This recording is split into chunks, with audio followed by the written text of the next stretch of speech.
Pemirsa, Ramadan sering disebut momen detoks alami, tapi realitanya banyak yang justru lemas, ngantuk, bahkan berat badan naik. Sebenarnya yang salah puasanya atau pola makannya? Pagi ini kita akan bahas bagaimana caranya puasa tetap sehat hingga Lebaran nanti bersama Dokter Ahli Gizi Masyarakat Tan Shotien. Selamat pagi, Dokter. Apa kabar? Selamat pagi, Fatma. Assalamualaikum warahmatullahi wabarakatuh. Teman-teman Waalaikumsalam. semua. Dokter, langsung saja, ini kan ketika bulan puasa ini sesuatu hal yang baik, bisa menjadi detoks alami bagi tubuh kita. Namun bagi sebagian orang ketika sudah jam 9 pagi ini merasakan lemas, letih, lesu. Ini apa nih dok penyebabnya dok? Pasti nggak sahur. Oke, biasanya memasuki minggu kedua itu udah mulai males nih. Pasien saya juga ada yang mengatakan, dok, kok saya kayaknya udah males ya untuk sahur. Nah, biasakan ketika sahur Anda betul-betul sahur dengan menu lengkap. Banyak orang sahur itu berpikir makan nasi yang banyak, pakai mie, pakai roti, biar tahan lapar. Sebetulnya itu yang bikin lapar menjadi terlalu cepat apabila Anda kebanyakan karbo ke dalam makanan yang Anda konsumsi ketika sahur. Alangkah baiknya ketika sahur itu tetap mengkonsumsi dengan konsep isi piringku ya, tetap jadi artinya Anda tetap masih makan sayur, tetap masih makan buah gitu loh ya. Dan lalu kemudian ada lauk tentu saja dan makanan pokok ya dimanapun Anda berada. Kembali pada Anda, Fatma.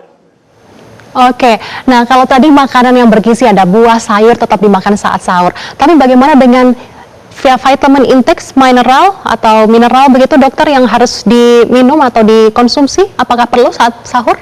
Nah itu dia di saat lagi seret kayak begini ya, pengeluaran juga seret gitu loh ya. Jadi alangkah baiknya sayur dan buah itu kan Anda sudah bilang detoks alami. Sayur dan buah itu adalah merupakan bagian atau bagian dari karbohidrat yang justru tinggi dengan mineral dan vitamin tadi. Ya, jadi jangan berpikir bahwa mineral dan vitamin suplemen-suplemen komersial itu menjadi suatu ilmu kudu ketika di bulan puasa. Justru yang ilmu kudunya adalah sayur dan buah yang mestinya Anda makan setiap kali berbuka, setiap kali sahur. Kembali pada Anda, Fatma. Baik, Dokter Tan. Kalau untuk buka puasa sendiri, dokter, kadang-kadang kita kalap setelah 12 jam berpuasa, ada makan gorengan, takjil yang manis-manis, dan lain sebagainya. Itu boleh nggak sih, dok, untuk dikonsumsi tiap hari? Nah, itu dia yang membuat akhirnya ketika Anda berbuka puasa, Anda nggak bisa makan menu lengkap. Padahal sunnah Nabi mengatakan berbukalah dengan apa? Dengan kurma, karena beliau itu memang hidup di tanah yang banyak kurmanya, ditambah dengan rehidrasi. Rehidrasi yang terbaik tentu adalah air minum, air putih ya. Jadi bukan kopi, bukan teh, bukan jus, bukan yang lain. Jadi alangkah baiknya kalau memang sunnah ini memang dijalankan dengan baik, supaya Anda bisa melakukan rehidrasi, mengembalikan jumlah air di dalam tubuh, lalu kemudian membangkitkan pencernaan. Ya, nah kalau kita biasanya bisa menggunakan air kelapa muda, kita bisa menggunakan sup, aneka kuah. Bayangin kalau buka puasa makan tekwan, enaknya bukan main. Udah masih siang, nggak boleh ngomongin makanan. Kembali pada Anda, Fatma. Betul sekali, dokter. Nah, tapi saat berbuka ini baiknya seperti apa, dokter, yang harus dikonsumsi?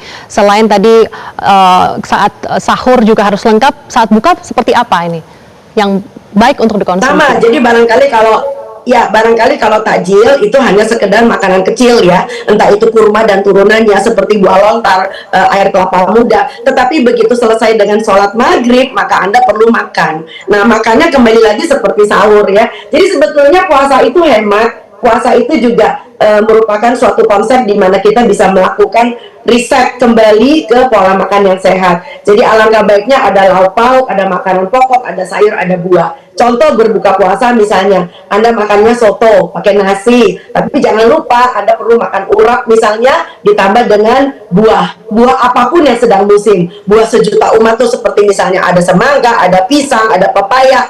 Apalagi kalau kita lagi musim apa sekarang, jambu ya, lagi musim jambu. Duren sesekali silakan, dan duren tidak mengandung kolesterol loh. Ya, duren itu kaya dengan lemak, tetapi juga kaya dengan karbohidrat ya. Jadi jangan berpikir berburuk sangka tentang duren, tetapi memang harus dibatasi. Jangan sampai berbukanya pakai duren lalu kemudian nggak makan sama sekali karena udah kenyang dengan lemaknya. Kembali pada Fatma.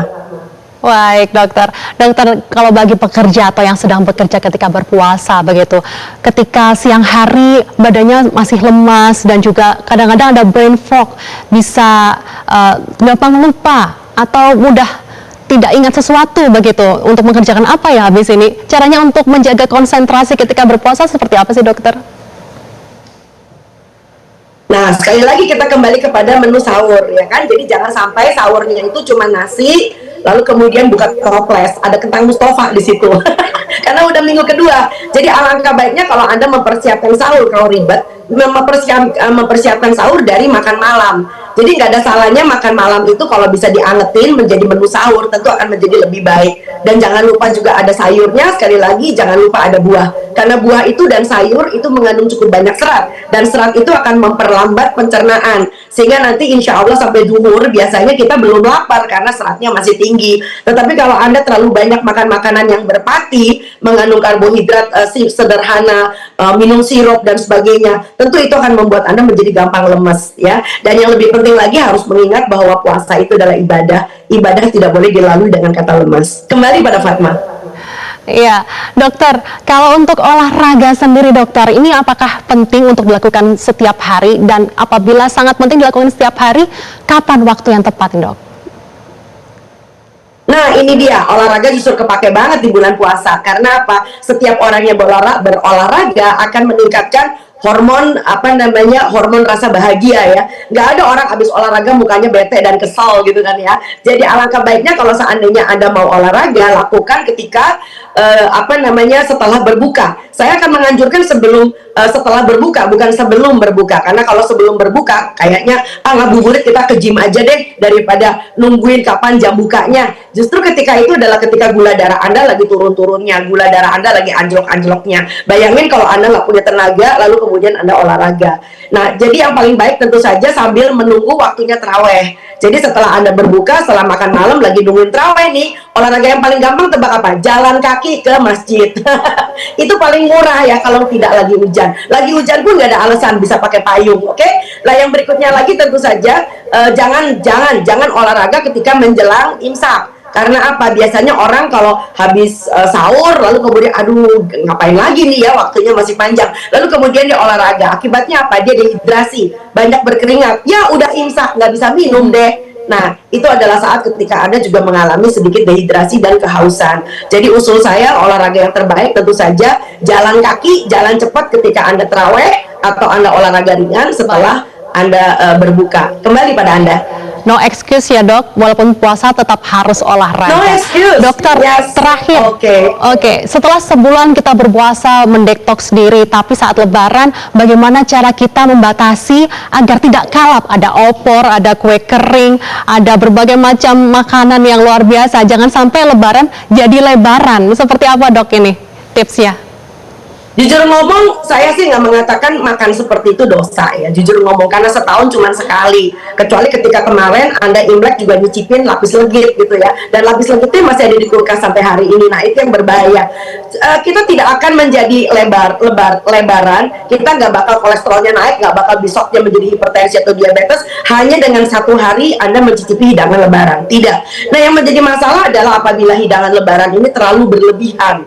Sehingga Anda nyetok. Sehingga itu toples masih ada 3, masih ada 4. Lalu kemudian setelah 1 Syawal, terus Syawal kan 30 hari ya, lalu kemudian Anda masih makan sisa menu lebaran. Nah, itu yang menjadi masalah. Jadi, jadikan tahun ini menjadi lebaran berbagi. Itu indah sekali. Jadi nggak dosa kok makan enak di hari lebaran, asal betul-betul tahu ukurannya. Kembali pada Anda.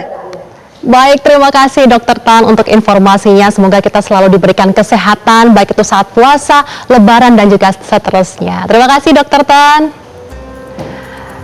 Pemirsa, demikian Islamic Corner hari ini. Nantikan topik-topik Islami menarik lainnya dan menginspirasi di Islamic Corner setiap hari Jumat selama bulan suci Ramadan. Usai jeda, kita masih punya informasi menarik lainnya di Selamat Pagi Indonesia. Jelajahi cara baru mendapatkan informasi. Download Metro TV Extend sekarang.